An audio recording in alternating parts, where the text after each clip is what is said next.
Your ears help you hear, your eyes help you see, your legs help you walk. So, what do your ears have to do with falling?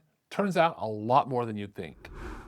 A landmark study from Johns Hopkins found that people, even with mild hearing loss, are nearly 3 times more likely to fall than people with normal hearing. And every 10 decibels of additional hearing loss increases your risk even more. I'm Dr. Layne Garrett, founder of Timpanogos Hearing and Tinnitus in Utah, and I've been treating hearing loss for over 20 years. And one of the things I see so often is how this connection gets overlooked, both by patients and healthcare providers who honestly should know better. Today, I want to show you exactly why your ears affect your balance and what the research tells us, and then what you can do about it if you're concerned.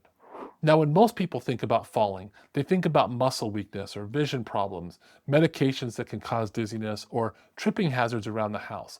All of these things are real factors, but hearing, that seems unrelated.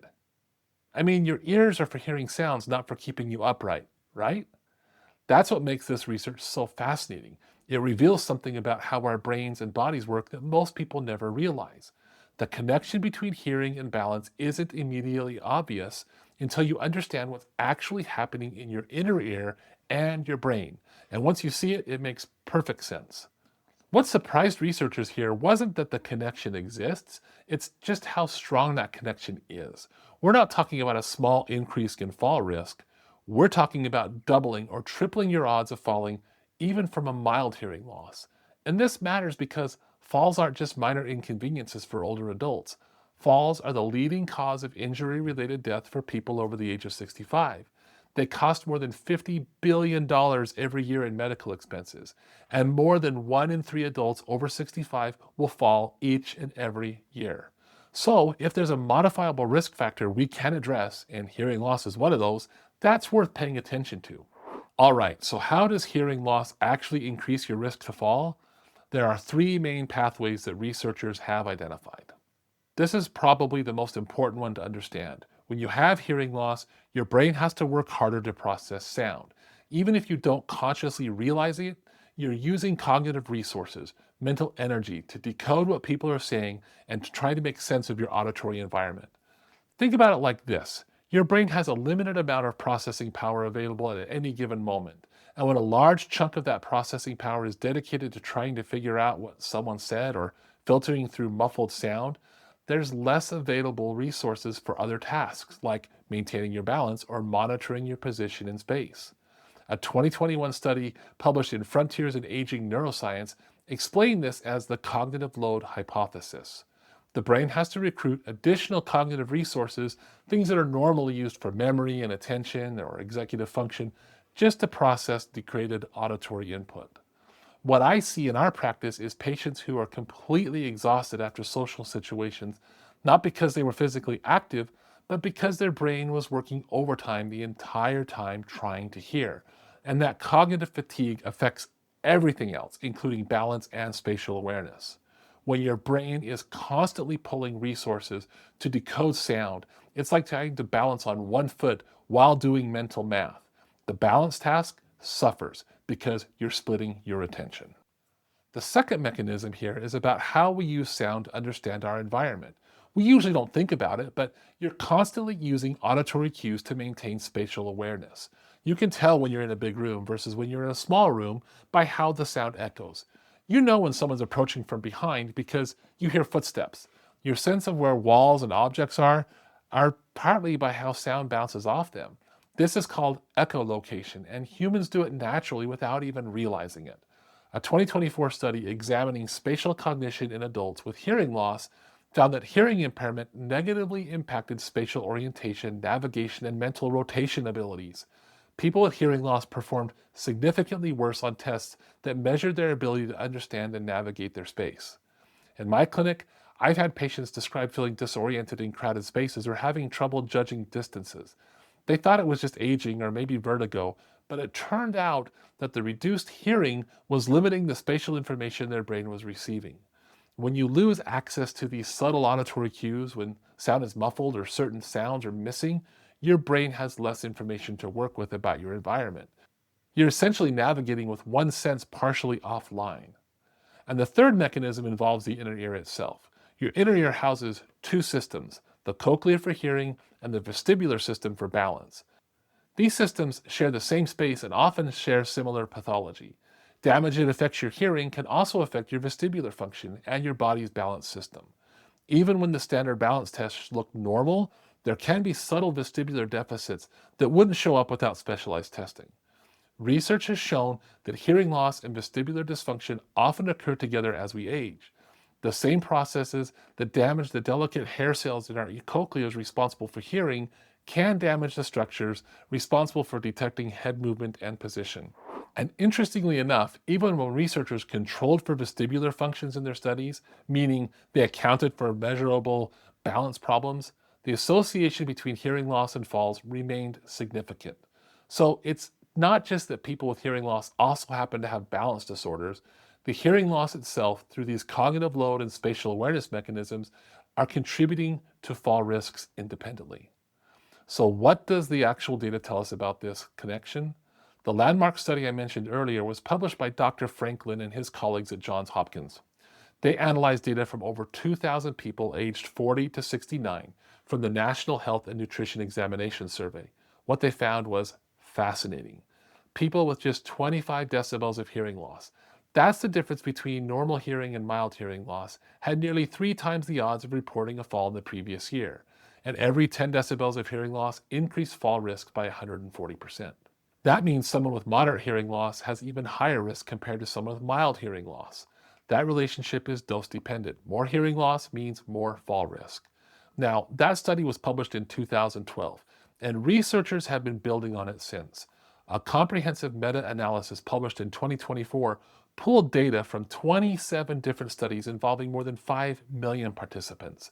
They found that hearing loss was associated with a 51% greater odds of falls in the cross-sectional studies and 17% greater risk in longitudinal studies that followed people over time. Those are clinically significant numbers.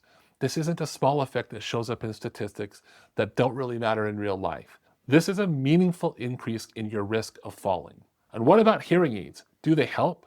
A 2023 study published in the Journal of American Geriatric Society found that older adults who consistently wore hearing aids had about a 50% reduced odds of falling compared to those who didn't use their hearing aids. And people who wore their hearing aids at least 4 hours each day had up to 65% reduced odds of falling. Now, I need to be transparent about all this. Not all research on hearing aids and fall prevention has shown consistent results. Some studies find benefits that others don't. The difference seems to be in consistent use and proper fitting. Just owning hearing aids doesn't help. Wearing them regularly and having them properly programmed matters. In my clinic, I see this connection play out regularly. I recently had a patient who came in primarily for hearing loss. During our conversation, he mentioned that he'd fallen twice in the last 6 months. Not serious falls, but enough to make him a little concerned. When we tested his hearing, he had a moderate high-frequency hearing loss. We got him fit with hearing aids, and we used real ear measurements to verify that they were programmed correctly for his specific hearing loss. At a follow-up visit, he came back and mentioned something very interesting. He told me that he felt a lot more stable on his feet, and he wasn't tired at the end of the day. He realized he'd been unconsciously tensing up when walking in busy places because he couldn't hear what was going on around him. With the hearing aids restoring access to the environmental sounds, he felt more confident and less anxious about his footing. Now, that's not an unusual story. I hear variations of that all the time. People don't always connect their balance concerns with their hearing until the hearing is treated and they notice the improvement. Now, not everyone with hearing loss has a fall risk as their primary concern. But when I'm evaluating someone in their 60s, 70s, or older and I see untreated hearing loss, fall prevention is absolutely part of the conversation that we have. It's not just about communication and quality of life, it becomes about safety. So what does this mean if you or someone you care about has hearing loss? First, get your hearing tested. If you're over 60, annual hearing evaluations should become part of your routine health care, just like vision checks and blood pressure monitoring. Falls are preventable, and addressing hearing loss is one piece of prevention. Second, if you have hearing aids, wear them consistently. The research is clear that consistent use, not just owning hearing aids, is what provides benefit. If you're not wearing your hearing aids because they're uncomfortable or not working well, that's a problem to solve, not accept. Third, make sure your hearing aids are properly fitted and verified. This means your audiologist needs to use real ear measurements during the fitting process to confirm that they're programmed to the right amplification for your hearing loss. Without verification, even premium hearing aids might not be helping you as much as they should. And fourth, if you have both hearing loss and concerns about falls, tell your audiologist. This should be part of a comprehensive evaluation. We should be asking about falls, dizziness, and balance concerns. And if there are red flags, we can coordinate with your physician or refer you to a balance specialist when needed. The good news is this is a modifiable risk factor. Unlike age or some other fall risk factors you can't change, hearing loss is absolutely treatable. So the bottom line is, your ears do more than help you hear conversations. They contribute to spatial awareness, reduce your cognitive load, and help your brain process information about your environment. All of these things affect your balance and fall risk. It's just clear that hearing loss significantly increases fall risk, and properly fitted hearing aids used consistently can reduce that risk by 50% or more. This isn't just about volume, it's about giving your brain the information it needs to keep you safe, stable, and confident on your feet.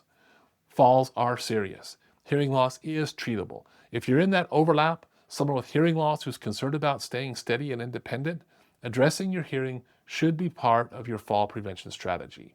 If you want to learn more about hearing loss, balance, and comprehensive hearing care, I've put together a free online learning center with evidence-based information about treatment options and what you should expect.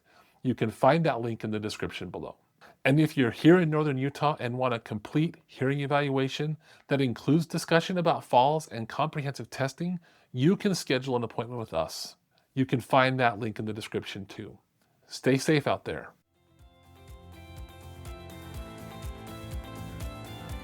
A world of better hearing and relief from tinnitus is within reach, and we're here to help. Be sure to subscribe to the podcast right now and join us on the journey to clearer sound and a richer life. Thanks for listening to the All Ears Hearing and Tinnitus podcast with Dr. Layne Garrett.